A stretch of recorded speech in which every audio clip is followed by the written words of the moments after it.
we're here today because of the Republican Party's unrelenting effort to get Donald Trump back into office. No matter the facts, no matter the law, for over a year, the Judiciary Committee, Republican colleagues, have desperately sought evidence for wrongdoing by President Biden. And what have they found? Nothing. Nothing. I'm sure it was disappointing for my Republican colleagues when Special Counsel Hur cleared the president instead of indicting him. But it is time to move on. We should be on the floor moving gun violence legislation, protecting the right to abortion, protecting the LGBTQ Americans across the country who are attacked relentlessly by my colleagues on the other side. This is a colossal waste of time, but more importantly, it is dangerous. What they are doing is dangerous. When this Congress is over, the only achievements my colleagues on the other side of the aisle will be able to point to will be the things that we, as Democrats, helped them to pass. 30 Speaker, seconds. I yield the gentlelady an additional 30 seconds. Gentlelady is recognized. It is my job, it is all of our jobs to represent the constituents. I thought that's what we were all here for. I implore my Republican colleagues to stop putting the interests of one man above the interests of Americans. The truth will out, and history will not look kindly on what you have done here. I yield back. Ms. Foley, is there a due process and equal protection aspects to statutes of limitations? Well, I mean, statute of limitations can be, I guess, evaded, I suppose, in ways that could violate either due process or equal protection. Well, and in fact, in this kind of a circumstance, that's what you see. We've got a situation where the alleged crime was committed in 2016, and they had to bootstrap it to something that occurred years later to try to resurrect what was really a dead case. And the way that I look at statutes of limitations as someone who practiced law for well over 30 years is that people have memory issues. That's why there's a statute of limitations. Can you remember what you were doing on June 13th, 7 years ago or 4 years ago? I'm sure Mr. Ambassador cannot. Before I start my line of questioning, I just have to make a comment about something one of my colleagues said earlier on the other side of the aisle. There was implication made that E. Jean Carroll must have had memory problems. She couldn't possibly have remembered what happened to her. And I just am so incredibly shocked by that statement. I can tell you, when someone has been sexually violated, they don't forget who did it. A jury found him liable, him being the former president, for sexually abusing and defaming E. Jean Carroll. Those are the facts. A jury found that. And I just think it's shocking that somebody on this committee would not only attack juries, we are the Judiciary Committee after all, the onslaught against juries on this committee is shocking to me, but also to use time in committee to further defame E. Jean Carroll. Now, I was very concerned when I started almost 2 years ago now, coming up on 2 years, when I started in Congress, because I knew that 139 members of this body did not vote to certify a free and fair election. Of those 139, 124 ran for re-election, and 118 are still serving in Congress, who serve with us in committees, who we have to see on the floor, people who did not support the free and fair election and the peaceful transfer of power. This sickens me. In moments when I am home in Vermont, it's very difficult to convey to my constituents what it feels like sometimes to be here as a public servant, supporting the democracy, supporting the ideals that supposedly we all hold so dear, and to serve alongside people who still will not admit that Joe Biden is the rightful winner of the 2020 election. It should outrage all of us. How can we make the case to our children, to my former students, that democracy is something to protect, that's something that is sacred, that we all have a stake in making sure it is healthy, when there are members of Congress who still will not admit that Joe Biden is the rightful winner of the 2020 election? We must commit, all of us, to rising above this dangerous nonsense, because we all know the truth. We do. We know the truth. And as we head into another election season, I know what I fear.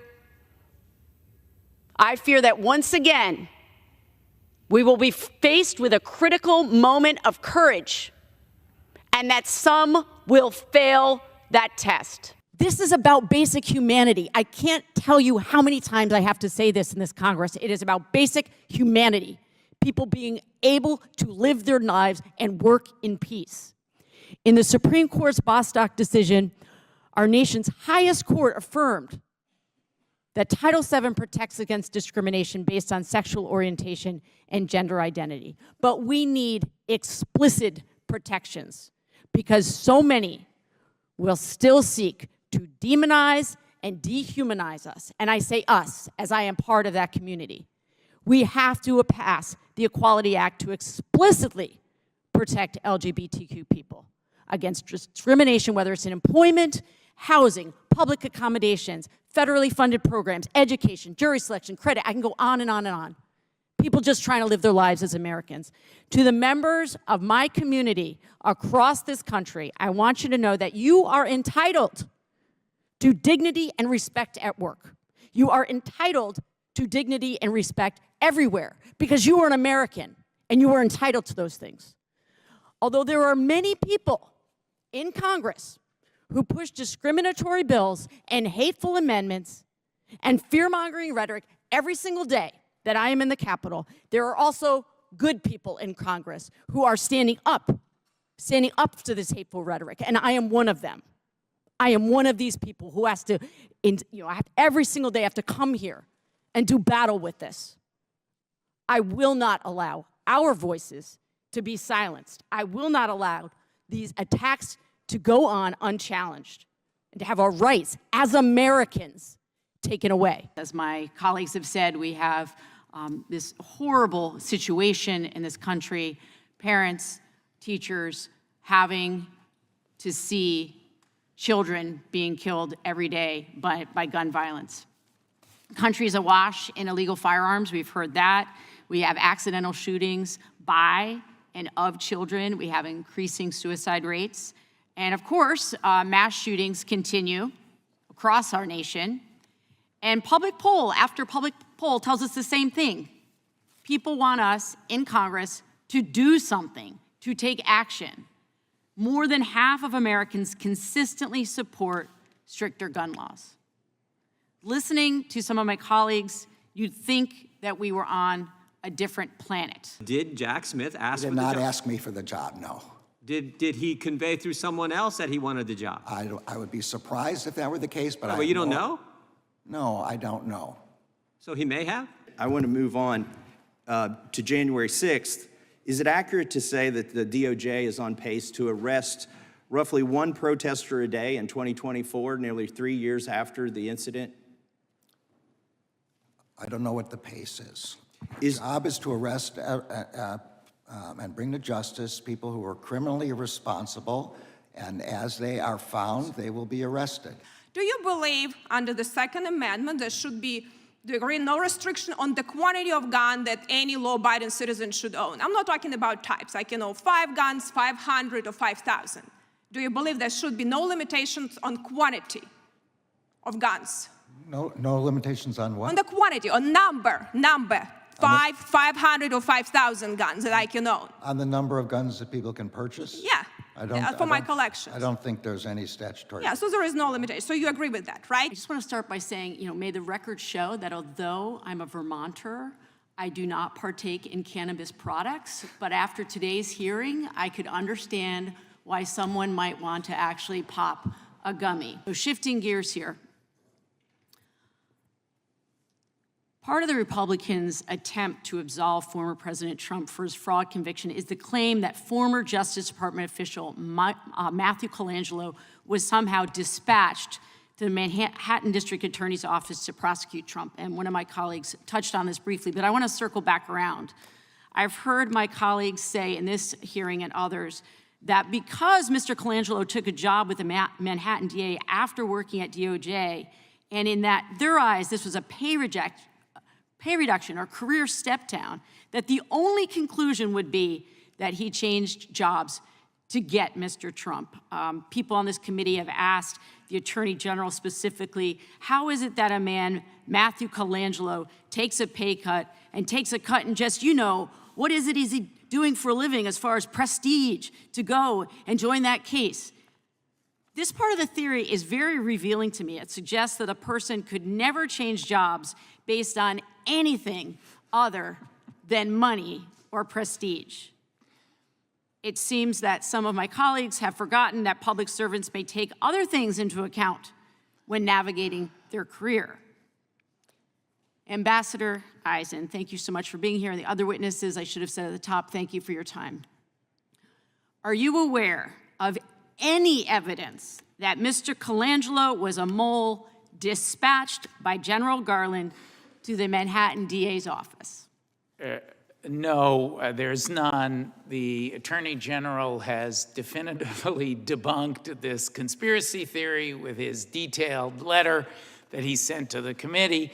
For good measure, when I came to work on committee staff with the ranking member and with the chairman in the first impeachment, I took a substantial pay cut. People are motivated by public service. I hope I was on that instance. I'm not sure how much you worked with me, but you did work with the ranking member. Mr. Chairman, notwithstanding our differences, I'd like to think that we've maintained a cordial relationship. We see it differently, but we're both trying to do the best for America. Sorry. That's all right. That's Sorry, all right. Ms. It's important Balint. to have conversations. So you touched on it, but can you think of some other reasonable explanations for a lawyer taking a job that may not appear to be the next step in their career?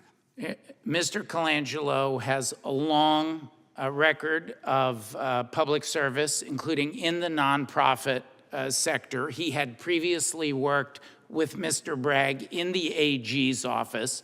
When you do have a new DA, he acquired a variety of responsibilities when he entered the DA's office. It's an opportunity because the Manhattan DA is such an important role with New York as an American and global financial center. Another reason these 34 false records convictions matter so much. It was an opportunity to have an impact on the public good. I like to think that those kinds of motivations come into play.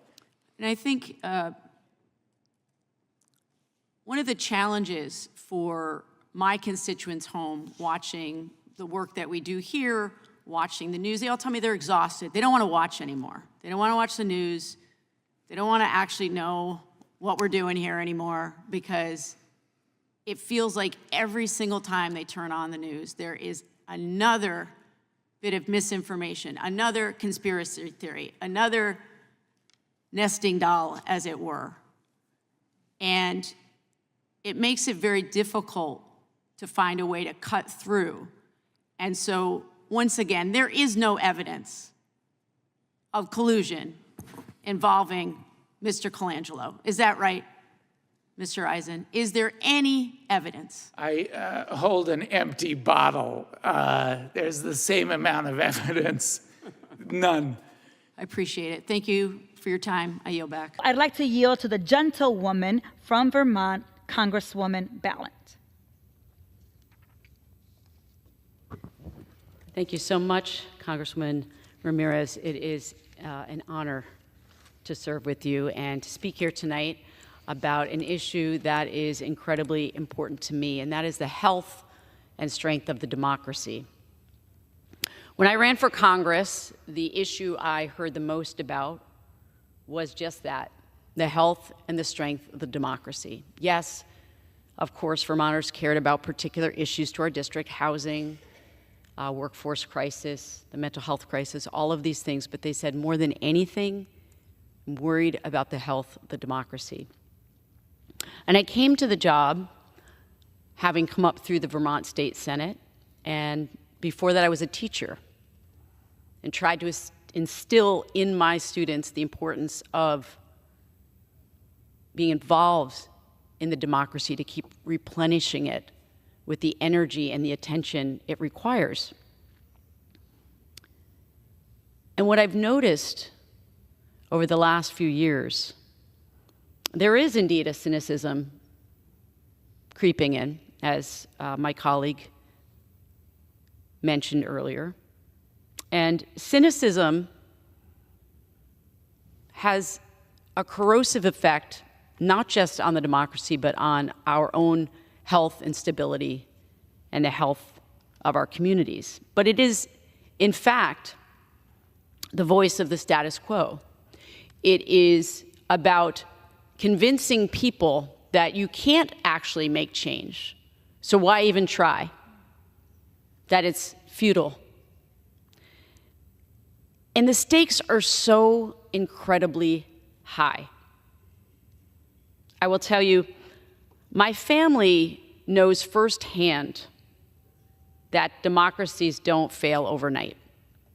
My grandfather was killed in the Holocaust, and I grew up with the understanding that people can be horribly cruel to one another and can perpetuate horrors upon individuals and families when the law does not protect the most vulnerable, and when people turn away from each other and demonize each other. And I can tell you, in earnest, we have seen this in this country in the last few years. Has grown to a fever pitch of dehumanizing and demonizing our fellow Americans. And I see it in my committees, whether it is attacking immigrants or migrants, or attacking the LGBTQ community, or attacking the poor. It is not about coming together as an American and finding common cause with other Americans. It's often about making people the scapegoats. And democracies fail little by little as our rights are stripped away from us, as democratic norms are upended, as people are scapegoated. And my parents never took for granted the rights and privileges provided to us by the U.S. Constitution, and that we must be vigilant and take our responsibility of supporting and protecting the Constitution seriously. So when I heard that the topic tonight was about strengthening the democracy, I said, absolutely, I will be there. Because none of these things, strengthening our voting rights, improving our representation, making sure that we have campaign finance reform, and supporting our communities, nothing can happen if we do not have a commitment to the people in this chamber to admit the rightful winner of an election and to stand in this chamber and certify those election results. I look forward to seeing some courage, regardless of the outcome. I hope that I am not once again deeply, deeply disappointed and disgusted by the lack of courage and fortitude of those who say that they support the Constitution and the rule of law and this great democracy. I yield back. Thank you, Congresswoman Balint. Your words could not have been more powerful. I'd like to bring us back to the reasons that the protections enshrined in Title VII of the Civil Rights Act of 1964 were needed then and are actually still very much needed today. My community, the LGBTQ community, is constantly under attack in this Congress. According to the Williams Institute, nearly half of LGBTQ plus workers have experienced unfair treatment at work, and LGBTQ employees of color were more likely to report being denied jobs and experiencing verbal harassment. There are endless stories that I could convey in this hearing. I will just cite a few. I'm thinking of one American who faced horrific workplace discrimination. She described how her coworker said that she, quote, was that transgender people were mentally ill and the cure was a bullet between the eyes. Another American, and I stress that, these are Americans who are just trying to live their lives and work in peace. Another American faced workplace violence and discrimination when one of her coworkers became physically aggressive with her while calling her transphobic slurs. Again, while just trying to do her job and live her life. There are so many gut-wrenching stories, and they are an indication of the damage that fearful, hateful, and dehumanizing rhetoric has had on Americans who just want to live their lives. Everyone deserves to be treated with dignity and respect in the workplace. And these Title VII protections help us ensure that they are protected. Ms. Wiley, in the minute that I have left, what would it mean for trans people if Republicans' interpretation of Title VII were to prevail and that gender identity was no longer protected by Title VII?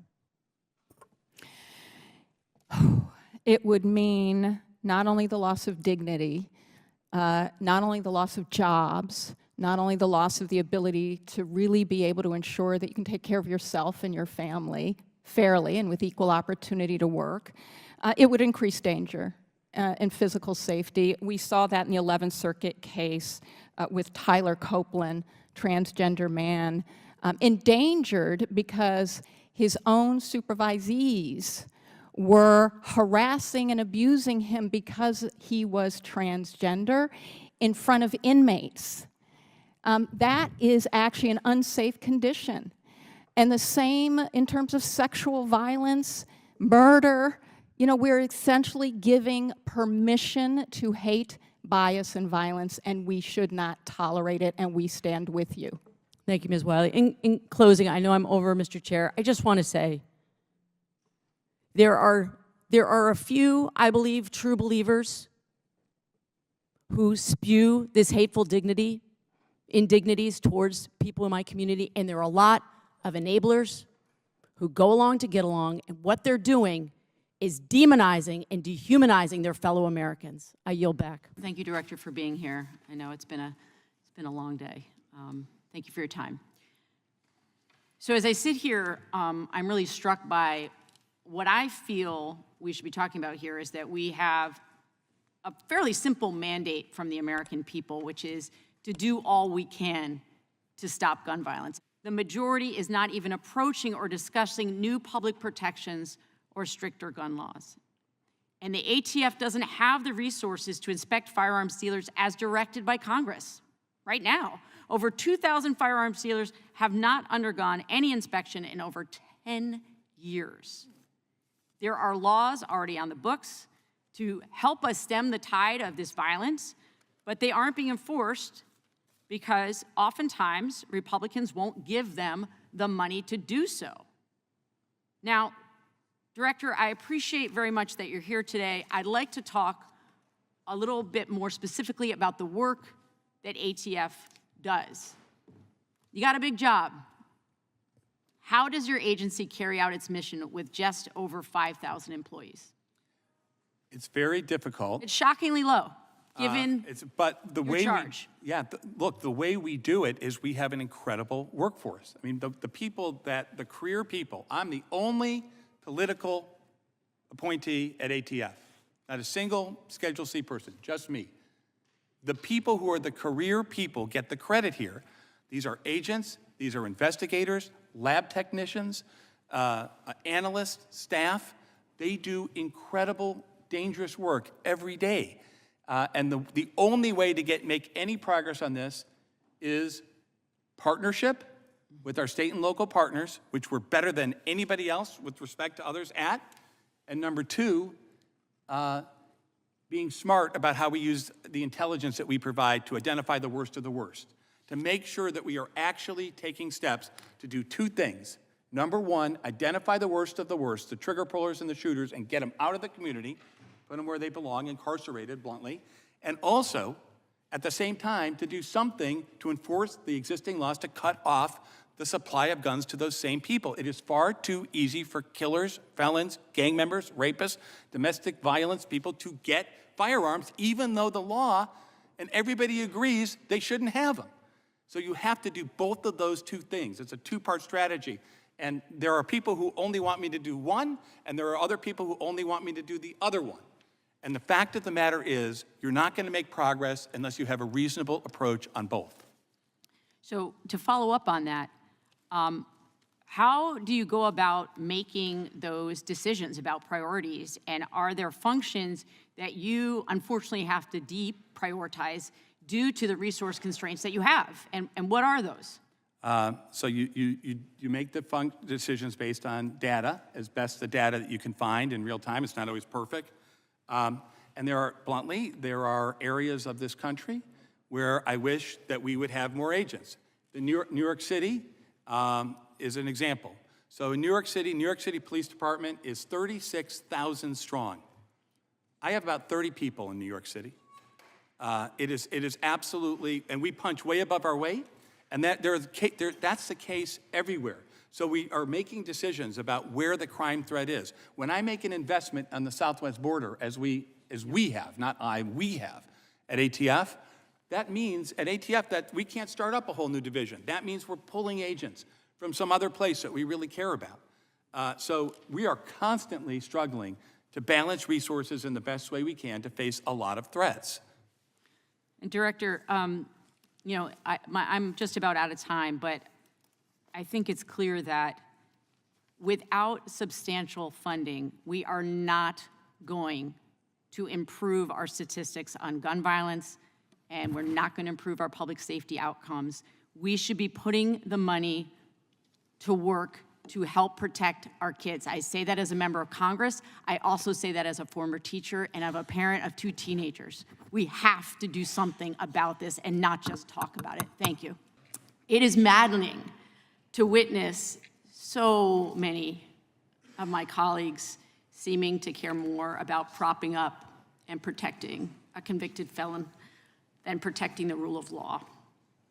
And last week was a district week, so I was back in my home district, and I got asked the following questions a lot, and this was from people from across the political spectrum, Democrats, Republicans, Independents. They asked me the same questions. Why do they protect him? And the him in question is, of course, the former president. And they asked me, are they true believers? Are they apologists? Are they enablers? Are they just scared about what's going to happen to them if they don't defend the former president? I don't know. But I do know history is going to reveal the answer. The truth will out. The truth will out.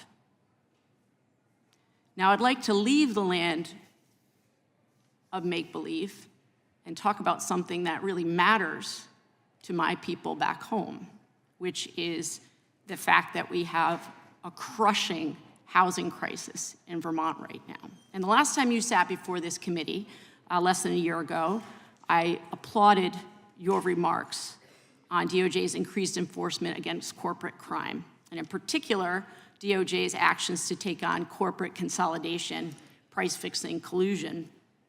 And since coming to Congress, I've tried to focus a great deal on finding solutions to the nation's housing crisis, and in particular, what's happening in Vermont. In my home state, we saw a 12% jump in home prices over the last year. That's twice the national average and the highest yearly increase across all states. So part of the problem is lack of supply, but that's not entirely what's causing skyrocketing home prices. It's not just a lack of supply. There's corporate greed at work here too. So so-called property management software companies like RealPage and Yardi are making the housing crisis worse by facilitating unwarranted rent hikes by landlords. And I will say, you don't have to take my word for it. You can go right on the homepage of RealPage, which boasts that they increase rents for client landlords between 5 and 12% in every market in which they are coordinating prices. So in fact, one of the software developers told investigative journalists that leasing agents, quote, had too much empathy compared to computer-generated pricing. So this is how price-fixing cartels operate. So I know that DOJ is concerned about price fixing. You're concerned about this issue, and I know you can't speak on the particulars, but can you please talk in the abstract about the importance of price competition in markets and the role of antitrust law in maintaining competitions? Yes. The theory is that if suppliers do not collude with each other, if they offer the price that East wants, and those customers then meet them in an equal marketplace, that will reach an efficient price that will be in the best interest of resource allocation, and particularly with respect to consumer prices. And do you... When they collude, when the suppliers collude, they create a monopoly price, which is not good either for the economy in general, but is certainly above the market price. And the kinds of things you're talking about in general, price collusion, which is exacerbated by data collection and logarithms that set suggested prices, that can lead to a price above the competitive price, which costs consumers more. I thank you so much. I see that I'm almost out of time. Just want to end by saying what many of my colleagues have said before me. Thank you for coming today. Thank you for being willing to answer our questions. And I very much appreciate the expertise that you bring to your job. Thank you so much. Gentlelady yields back. Gentlelady from Wyoming is recognized.